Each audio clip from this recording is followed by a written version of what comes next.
మాజీ ఎమ్మెల్యే ప్రతాప్ కుమార్ రెడ్డి గారు ఈరోజు సంతకాల గురించి తుమ్మలపేట పంచాయతీ రామచంద్రపురం విలేజ్కి వచ్చావు. నువ్వు ఎట్టొచ్చావు? మా కావ్య కృష్ణారెడ్డి మా ఎమ్మెల్యే గారు వేసిన రోడ్డు మీద వచ్చావు. గత 10 సంవత్సరాలు నువ్వు ఎమ్మెల్యేగా పోటీ చేసావు, గెలిచావు, జనాలను ఎన్నుకున్నారు ఏదో చేస్తావని. రోడ్డు వేయలేకపోయావు. ఇది అదే రోడ్డు మీద వచ్చి సంతకాల కోసం మా తుమ్మలపేట పంచాయతీకి వచ్చి సంతకాలు తీసుకొని పోతావు. ఇంతకుముందు రోడ్డు బాగాలేనప్పుడు ఏ రూట్లో వచ్చావు నువ్వు? ఇటు ముంగుమూరు జడగోల రూట్ మీద, ఇటు చెన్నాబాల రూట్ మీద వచ్చావు. ఈరోజు మా ఎమ్మెల్యే వేసిన రోడ్డు మీదకి ఎట్టొచ్చావు నువ్వు? కోటి సంతకాల కోసం టౌన్లో పెట్టించుకోకూడదా? నీకు లేరా?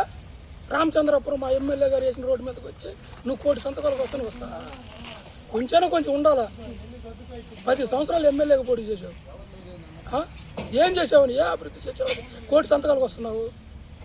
ఏం చేసావు చెప్పు, ఒకటి చెప్పు. నువ్వు నీ ఇంటి ముందు రోడ్డు వేసుకోలేకపోయావు. ఇక్కడ ఎన్ని విలేజ్లు ఉన్నాయా? రోడ్డు వేయలేకపోయావు.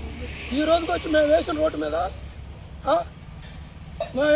మీదకి వచ్చి కోటి సంతకాలు అని చెప్పి మా విలేజ్కి వచ్చి సంతకాలు స్వీకరిస్తా? 10 సంవత్సరాలు ఎమ్మెల్యే కలిసి చేసి నువ్వు ఏ అభివృద్ధి చేసావని కావాలని?